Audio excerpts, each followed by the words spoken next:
Welcome to a series called the Book of Enoch, where we're going through the Book of Enoch. Welcome to a series called the Book of Enoch, where we're going through the Book of Enoch, verse by verse, because the Book of Enoch is brought up by Jesus. It's brought up by Jude and actually quoted in the book of Jude. And understanding the prophecy of Enoch, according to Jude, helps us better understand what life will be like in the end times, in the days of Noah, because he was the great-grandfather of Noah. He can explain exactly what it was like in the days of Noah. And a lot of it's his visual of the spiritual warfare. Of like he knew angels. He knew them by name.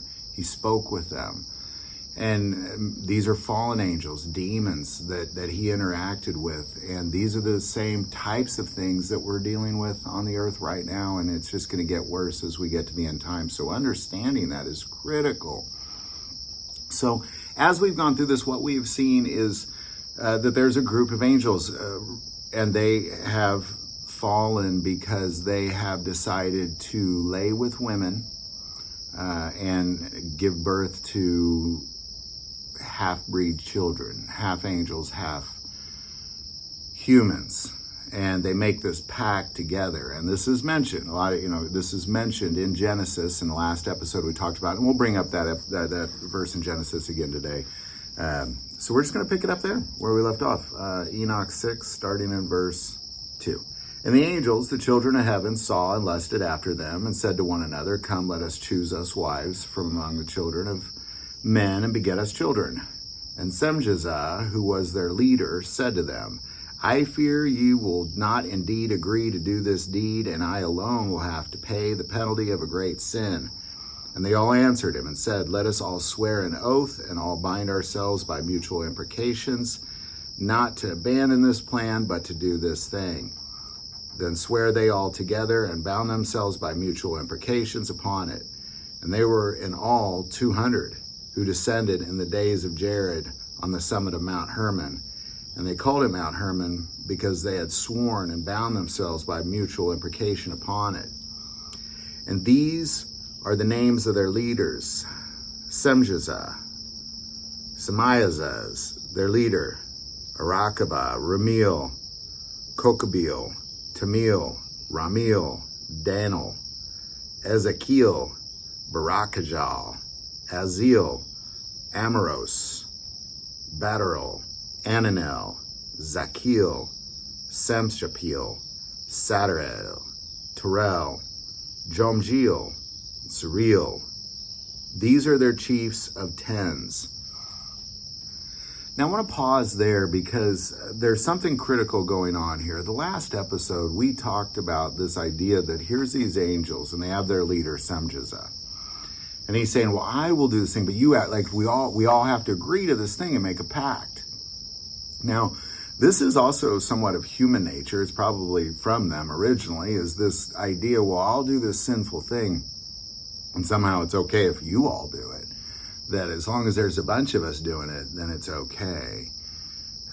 You jump off the cliff, I'll jump off the cliff. That kind of thing.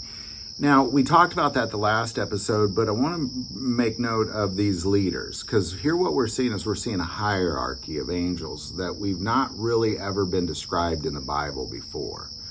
So what you have, and it's by names too, so what you have is you have the leader, and then you have the chief of tens. Now, this is kind of critical because if you look at what we know about the hierarchy of angels, or the spiritual realm in general, is you have God the Father and the Son, the Holy Spirit, all equal at the top.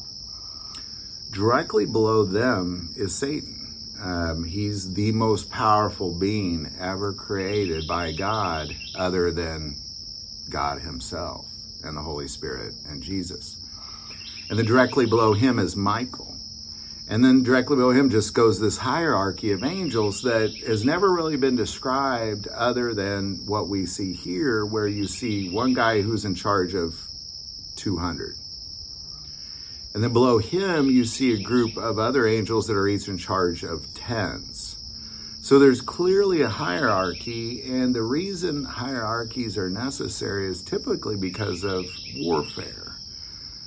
Or there's a mission, there's some sort of task at hand that requires some delegation. And the task at hand, now keep in mind, these angels are referred to as the watchers. Now, we see the watchers are brought up again in Daniel, and let's just jump there for just a second real quick. We'll go to Daniel 4, verse 10. These are the visions of my head while on my bed. I was looking, and behold, a tree in the midst of the earth, and its height was great. The tree grew and became strong. Its height reached to the heavens, and it could be seen to the ends of all the earth.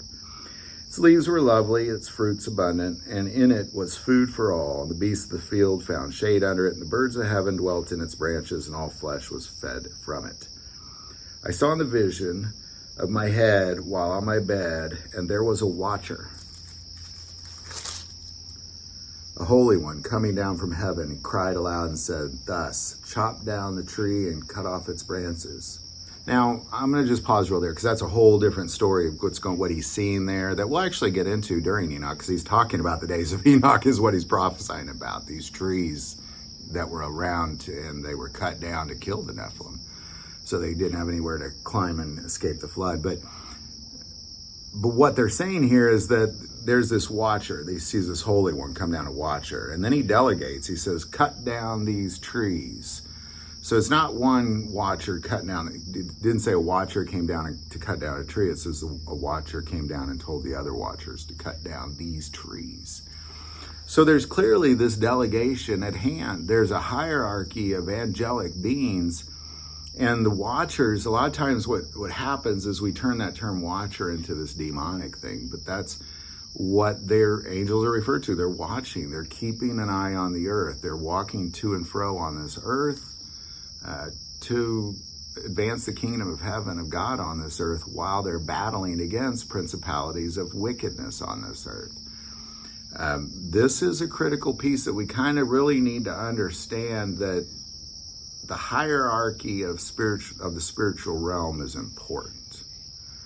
And it affects our ability to engage in that spiritual war. Well, why and how? Well, for one, we have to understand that angels are doing what they're told. And demons are being punished, and they're just creating havoc and wickedness, usually at the leader, but still under leadership. So anything you're dealing with in the spiritual realm, they've gotten orders to do that thing.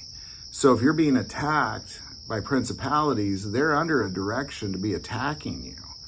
If you're being defended from this wickedness by angels and guarded over by angels, they're doing that at the direction of God. And oftentimes we see people worshiping this concept of angels. Well, I'm worshiping angels, or I love, I have this guardian angel. The only reason, if you have a guardian angel, the only reason you have a guardian angel is specifically because God told that angel to be there. And the moment God tells him to stop, he's going to stop. So we have to be aware that these things are there to help us, and they're also there to harm us. And it's a hierarchy. It's a war. And this just gives us a little bit of insight into that. So any thoughts or insight, definitely put that below. If you like this video, click like and subscribe. Feel called to support this channel with Patreon. That link is also below. But the most important part of this channel, we take prayer requests. Never hesitate to send that in. Thank you for watching this episode of God, Family, and Guns. And as always, love God, love your family, and love guns.